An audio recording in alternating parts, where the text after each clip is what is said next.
When we think about commercial logistics, we assume a clean, unbroken line of commerce. A massive retailer hires a freight broker, and that broker hires a stable, reliable trucking company to move the goods. But an estimated 10 to 20% of the 700,000 active trucking companies in the U.S. operate entirely differently. These networks are known in the industry as chameleon carriers. They are commercial trucking operations structured to continuously shed their corporate identities. The purpose of this constant identity shifting is evasion. By abandoning a corporate name, these fleets can erase long histories of severe safety violations, poor maintenance, and drug offenses to stay one step ahead of federal enforcement. Fully loaded semi-trucks share the interstate with everyday drivers while operating with a level of anonymity that effectively hides their actual safety records. Offshore holding companies run highly organized networks designed to systematically exploit legal gaps in the United States supply chain. To understand how these networks infiltrate the system, we have to look at the initial step of commercial logistics, acquiring federal authorization to haul freight. That authority is granted by the Department of Transportation in the form of a DOT number. You might assume that securing a federal license to operate an 80,000-pound vehicle across state lines requires rigorous physical audits, vehicle inspections, and significant domestic capital. This diagram shows the actual DOT registration portal. It is an automated online system that asks for incredibly little: a fee of about $1,000, proof of minimal baseline insurance, and a company name. The system also lacks a requirement for the owner of the trucking company to be an American citizen or to maintain a physical presence in the United States. Offshore holding companies based in regions like Eastern Europe and Central Asia exploit this exact gap. Using a laptop, they can generate a legally compliant DOT number in roughly 21 days. The U.S. regulatory front door hands out paper compliance without ever verifying the physical reality of the fleet or the location of the people actually running it. With federal authorization secured, the foreign holding company needs a way to actually secure freight and generate revenue. They rely on the multi-billion-dollar freight broker industry. Brokers are the middlemen. Major retailers contract with brokers, and those brokers scan the market to find the cheapest available trucks to move the goods.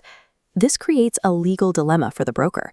They are incentivized to hire cheap capacity, but if they hire a dangerously operated truck that causes an accident, they face significant financial liability.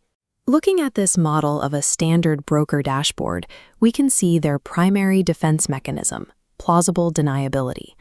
Brokers legally justify their hiring decisions by checking for that basic federal DOT authorization while shielding themselves from deeper metrics.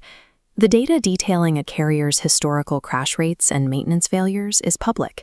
A broker could pull it up in 30 seconds, but checking it often removes the legal shield that protects them from liability. The result of this blind spot is staggering. Federal records show that major Fortune 500 brokers routinely contract thousands of individual trucking companies that carry glaring, verifiable safety red flags. The brokerage system finances chameleon networks because it prioritizes cheap, paper-clean compliance over physical safety on the road. The middleman stays insulated, and the public absorbs the risk. Once a chameleon carrier secures a load from a broker, the focus shifts to maximizing the profit margin of that specific trip. The operation is geographically split. An American lease operator physically drives the truck on a U.S. highway, but the dispatchers managing their routes are located in an offshore office, thousands of miles away. To squeeze profit out of the driver, those offshore dispatchers bypass safety laws, specifically the mandate that commercial drivers can operate for no more than 11 hours at a time to prevent fatal exhaustion. This diagram represents an electronic logging device, or ELD. The government requires these to be hardwired directly into a truck's engine to track and enforce that 11-hour limit automatically. But the offshore managers have found a workaround. Foreign dispatchers can remotely access and illegally reset the driver's ELD, forcing the physical clock back to zero. Dispatchers use text messages and calls to pressure U.S. lease operators to stay behind the wheel. Under the threat of losing their jobs, some operators report driving up to 18 hours straight without sleep. Chameleon networks maintain their margins by treating federal safety parameters as digital suggestions that can be erased at the push of a button.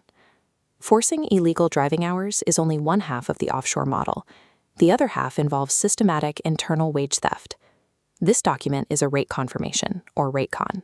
It acts as the binding contract confirming exactly how much a broker will pay to move a specific piece of freight.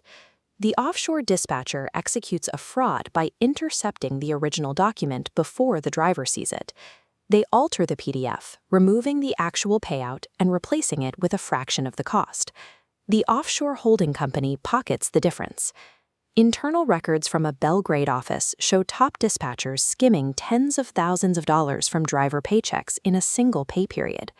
Because of the doctored rates and a complex web of lease fees, the American drivers physically moving the goods frequently receive $0 or negative paychecks, despite driving hundreds of miles a day. This structure offloads physical and financial risk onto the domestic worker, while extracting capital back to the foreign parent company. Operating with exhausted drivers and ignored maintenance eventually catches up with a carrier. The network hits a breaking point where catastrophic crashes or overwhelming DOT violations trigger broker blacklists and federal scrutiny.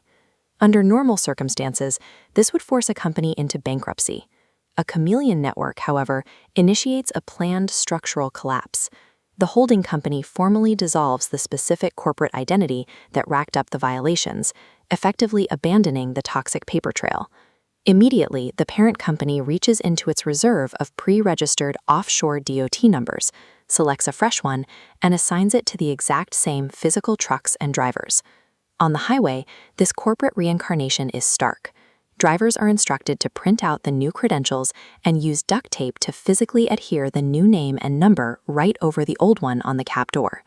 The moment that tape goes on, the automated broker databases read the truck as a clean, zero-violation entity.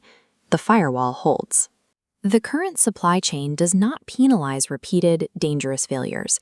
It merely requires the offending network to hit a paperwork reset button and keep driving.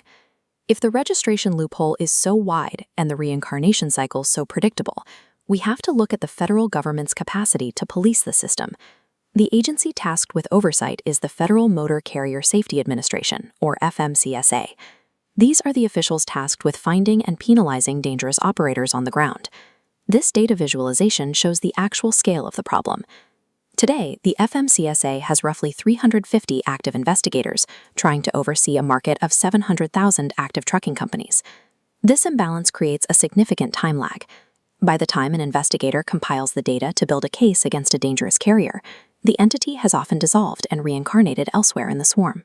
The integrity of the U.S. supply chain relies on an analog enforcement model that is easily outmatched by offshore networks. As long as the digital barriers to entry remain non-existent and brokers remain shielded from the consequences of their hiring algorithms, Chameleon networks will continue to dictate the rules of the road.